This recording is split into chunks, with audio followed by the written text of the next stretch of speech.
Hello, everyone. Welcome to the show. I'm excited to be joined again by my friend and business partner, Mr. Michael Vincent, Mr. Podcaster Extraordinaire. We're doing these shows on rapid sales growth. And today we're going to be talking about outsourcing and AI trends and an article from Forbes with some really Yeah, great insights, as well as some stories about ourselves in this same space. So, how are you doing today, Michael? I'm doing fantastic, my friend. Beautiful day in here in Chattanooga. Talking with you, um, talking about some of my favorite subjects. So yeah, I'm great, brother. Excellent, excellent. Well, it's good to hear. And, we came across this article from Forbes, and it is titled A Look Ahead 2025 Outsourcing Trends. And there's quite a few things going on. High level, AI and outsourcing are both growing.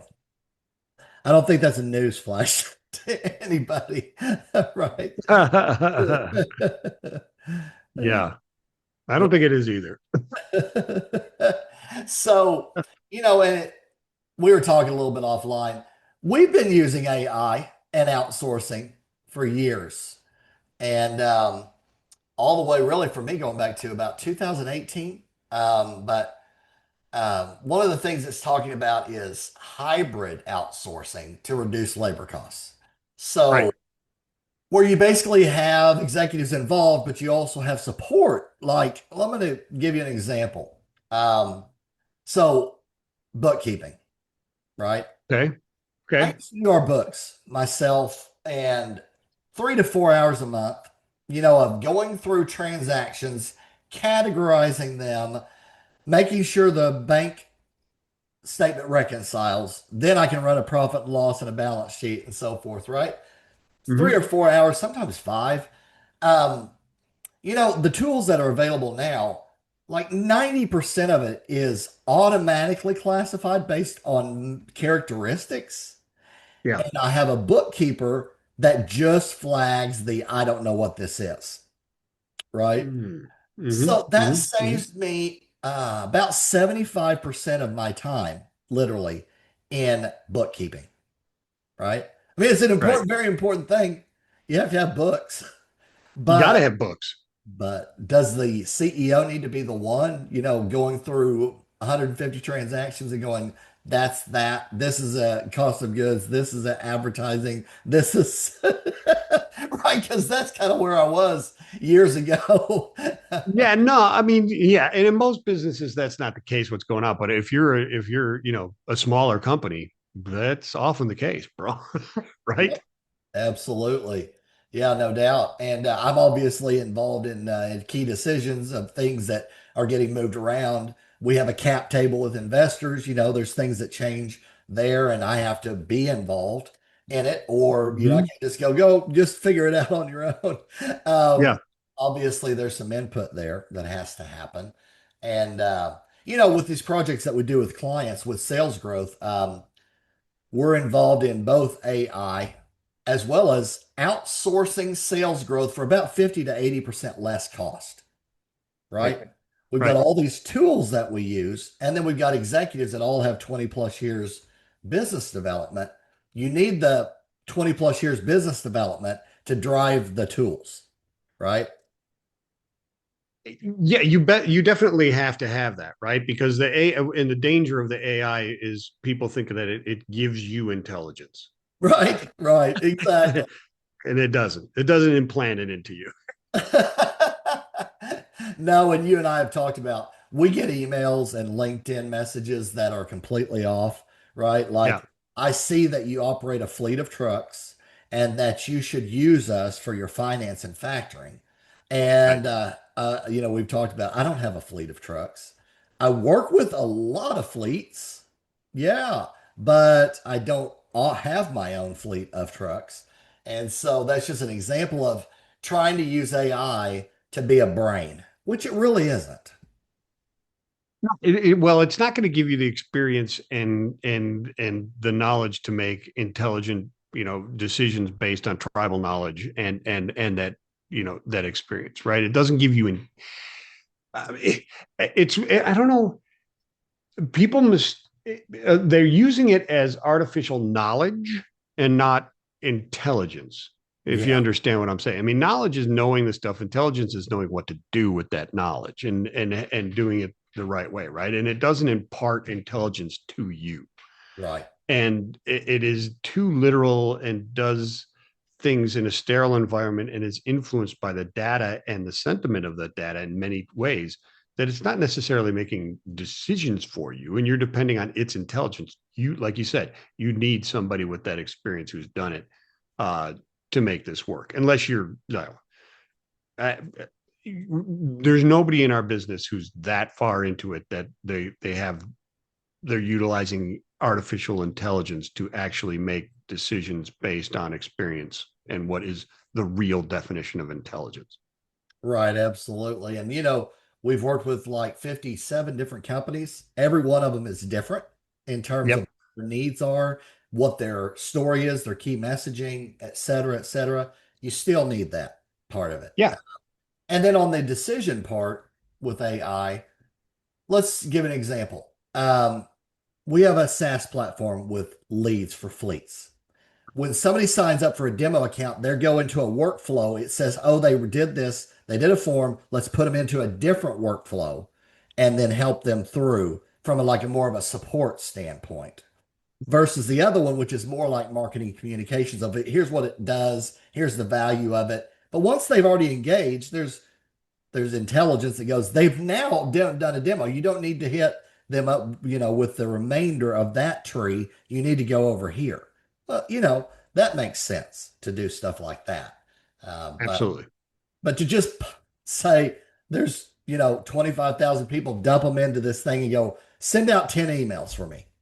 Like that's not intelligence.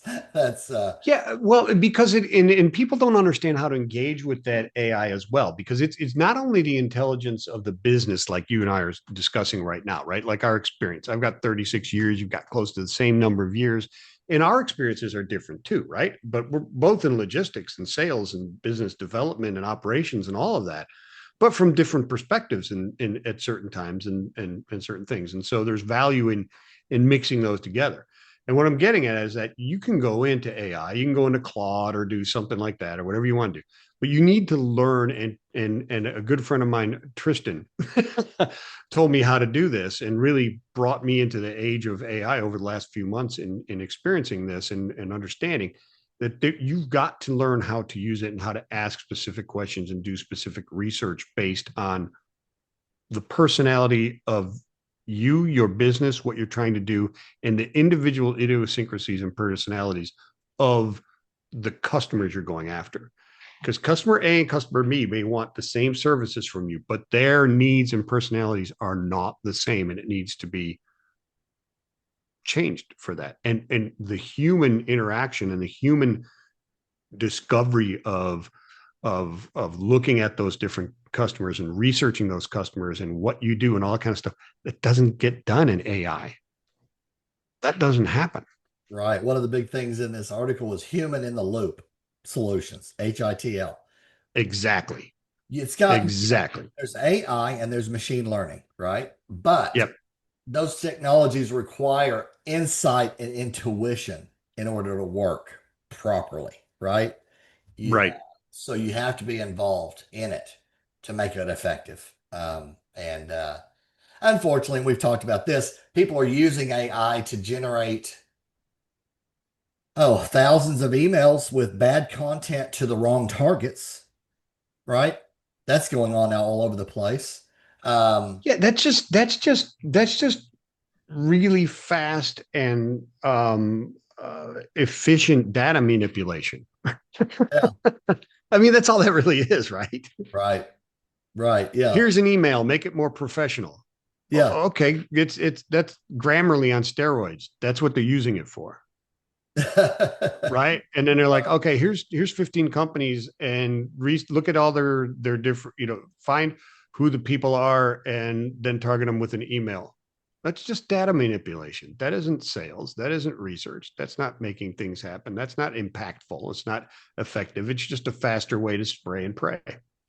The ones that drive me nuts, to be honest, are the ones that says quick idea for you. or hey, Andy, are you there? And Yeah. then you go to the content and it's like, hey, we see that you are the head of an environmental solutions company and you should be using our machines and whatever. And I'm like, no and no. And I'm getting more and more of these ones like, have a minute, want to chat? Hey, Andy, did you see it? I Yeah. told you about a story recently that said This core. is my last email. Liar, liar. The other ones that drive me nuts are our correspondence previously. Now, Yeah, me correspondence means we've gone back and forth, exactly. right? Exactly. Yes. Yes. To them, if Yes. I've sent you an email before, maybe 5 years ago, and that's corresponding. Right. And Right. that's not corresponding. And so ones that are kind of tricky like that, those really get on my last good nerve. So what we do with companies, we pull out value and verified Hmm. results. We get that in front of the right people. We use automation, but we also use sales executives to frame all of that and to close it, to close the. Right. So, we got to have the knowledge about what the solution brings to the market, the value, what's going on, and then how do we take a person through the sales cycle and close? Um, you can't do all of that with AI. You can use AI within it to help, but certainly not from start to finish. There's no way. But outsourcing, is on the rise. We've been outsourcing for many years. And whenever I see an opportunity, Michael, where I could outsource something that saves me time and money, I will take a serious look at it. Right. Of course. Right now, the, Yeah. the quality is the thing you've got to also keep your eye on. Is this person that I'm trying to outsource this to, are they knowledgeable about the field that they're talking about? They have proven results.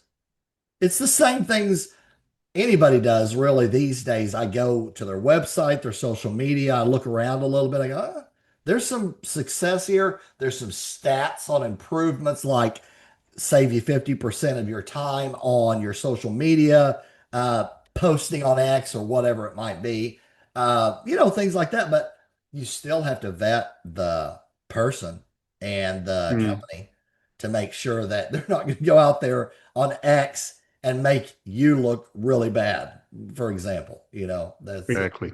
so you still have to have the person and the knowledge and the experience, frankly, as well. Um, so, this thing's talking about also nearshoring and onshoring. I don't think this isn't news to anybody, but there's a huge trend in bringing jobs back to America and nearby, Well, nearshoring. there's definitely a push for it. That's for sure. Yeah. Right, right. There's been some major news about different fields, pharmaceuticals, steel, aluminum, Yep. manufacturing, in certain segments Right. that Right. it Right. Right. are coming back. Um, but again, let's talk about if I have a factory and there's a company that specializes in running these chips, like they are just the best, right? And they do it for 40% less cost. And I could do that, or I could go build a factory and hire 150 people, right? And look at the differences. You got to look at it and say, does it make sense for me to outsource that to a company that specializes in that already? Right. Right. Right. So that's a big part of it. Um, and then the last kind of thing here, ethical outsourcing. It's talking about the new generation of entrepreneurs have a stronger emphasis on ethical business practices. And, their thought is that providers that have ethical standards and ethical practices, like fair labor, public transparency, environmental protection, those companies are likely going to thrive in the years ahead over ones that don't have those things. Oh yeah, for sure. I mean, the generations are becoming more and more aware of the social and environmental impacts of business, and responsible capitalism or conscious capitalism is something that you definitely to employ in your business and display. You can't just say it anymore. It's got to Right, be there. Yeah, right. Yeah, yeah, we talked about the greenwashing lawsuits that have happened where companies on their financials for the to help their stock value said oh they yeah, were doing all these things but weren't. And there's been yeah. several big ones that got caught. And essentially, the SEC doesn't like that when people do that stuff. And so don't go out there with it if you're not actually doing Yeah, it. it's not a good idea. Right? And you work heavily in that area of, You will be and exposed eventually. that's right. And the interesting thing is people look at it, well, if I'm just doing things domestically and stuff like that, the current trend is away from that type of stuff. It's not the case. It's not true at all. It is the mandates and some of those type of things have been reduced, but the influence and the trends within the business are the same. Some of the you know the drive towards EVs, et cetera, wind power, that kind of stuff are changing because of numbers fudged, et cetera, whatever. But if you were doing business with anybody or touching anybody that's doing business overseas, you better figure it out, right? And even if you're not, you still need to figure it out. There may not be mandates, but you're not going to do the business that you used to because others need that and want that, and so do your employees. Right. Right. Absolutely. It feels much better to be on a team that's pulling in a direction that's helping in some way, helping Yeah. society. Yes. Not just helping the bottom line, but helping society in some way. Feels much, much better to be involved in something like that, for sure. Absolutely. Yeah. Absolutely does. Absolutely does. Yeah. Absolutely. Well, I think at a high level, to sum things up, AI and outsourcing are on the rise, but you have to use them in the right ways. And essentially Well, is the you nuts. do, but I mean, here's the thing. Let's add to that just a tad and just say it makes business sense. It's these things. We've been in other businesses where it helps when costs are high to utilize something that makes you more efficient or makes your fuel consumption lower or whatever it happens to be, right?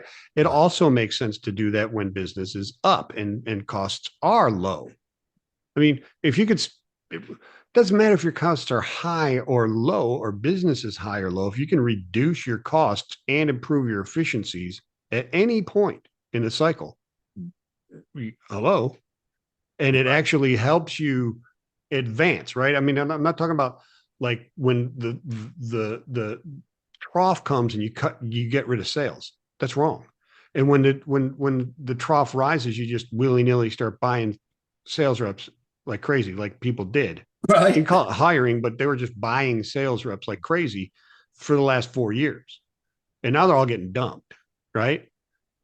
That's I don't know if I'd go so far as to call it unethical growth, but it is certainly irresponsible growth. Yeah. It is not fiduciarily responsible or socially responsible to do it Well, the that way. ones that are out there doing the churn and burn, Yeah, where that's what you I'm saying. book a business and then they burn you for about Right. 3 years by writing you.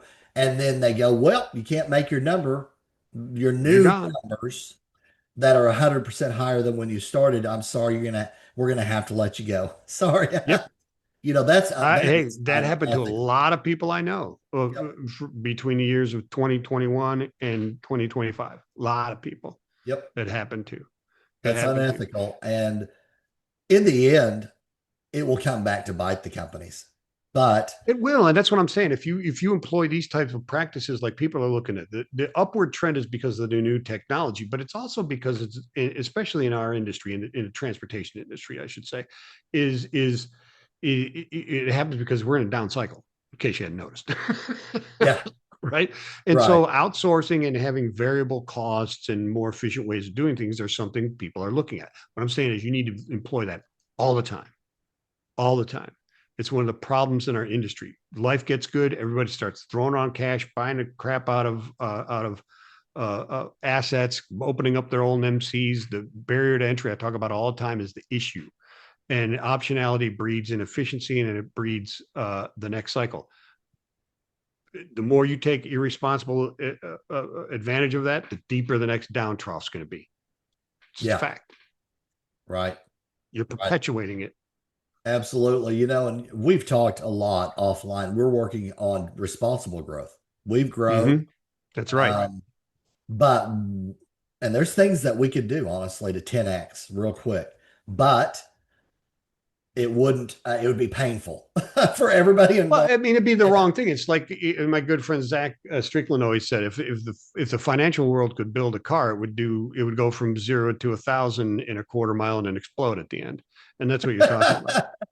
oh, what a great analogy that is. Oh, that's perfect. Absolutely true. Yeah, no, but we love working with companies on growth, and it's planned and it actually can be turned up and down to match what they need to do. And that's one Right. of the things I really love about it. You want more, we can do more. You want to bring it down some, okay. And it's outsourced, and so it's a 50 to 80% less cost to drive growth with us than Mm. to do it on your own and hire five people. So, anyways, that's kind of what the trends are going on right now. And I'm sure we'll have more but on both subjects in the months and years ahead. But I'm gonna bet yes. I bet you we will. I bet you the word AI is going to be said many, many times in the months ahead, You probably. think it'll become the new blockchain? I honestly think that it's going way further than blockchain. I think blockchain, you know what blockchain is, of course, you Yeah. involved in Yeah. it. Yeah. But I see people more and more so adopting AI every day, every month in certain areas where it makes sense, where it makes Well, sense. yeah, because it's readily available. Mhm. Well, I guess what I mean is this: the danger of this, and one of the things we bring to the table, what we're talking about here, right? I have an issue, therefore AI. No, because it used to be data, therefore blockchain. Right. No, you don't throw it to solve a problem unless you know that there's a problem and it solves it. It needs to be utilized the right way, and that's what we're talking about here. AI is dangerous because you can think that you're using the hell out of it, and you're not. You're making things worse. You're Right. losing the intelligence out of your business. We're talking about utilizing those automated features along with tribal knowledge and years of experience and success that we can prove in order to bring that to your company in a lower cost, flexible, and more efficient manner. Right? Yep. You Absolutely. should write that down. That was pretty good. That was an awesome pitch. I need that. Actually, we've got it recorded. It's on our podcast. Oh So yeah, it is recorded. What am I talking about? we got it. See, there you go. Got it. AI. Now we can coin The, because it was on the internet first. So we can coin that's right. That's right. I don't know. But we might want to deny it later. So I don't know if that's a good thing. that. Well, now there's a lot of fun things going on and also a lot of crazy things going on at the same time. But I think AI is here to stay. I'm pretty darn sure on Oh that. yeah, yeah. No, I don't think it's a flash in the pan. I think it's coming. I mean, the use of it and the way people are going after it, it's very similar, right? I mean, there's all kinds of inefficient and silly use of it that's just not reaching its potential and actually harming people who are trying to use it or think that they're actually using it, right? Right. That's my point. Right. Absolutely. No doubt. Well, more to come on this subject in the months ahead. Thanks for listening or watching, everybody. And we will see you again on the next one. Take care. Right on. Peace and love.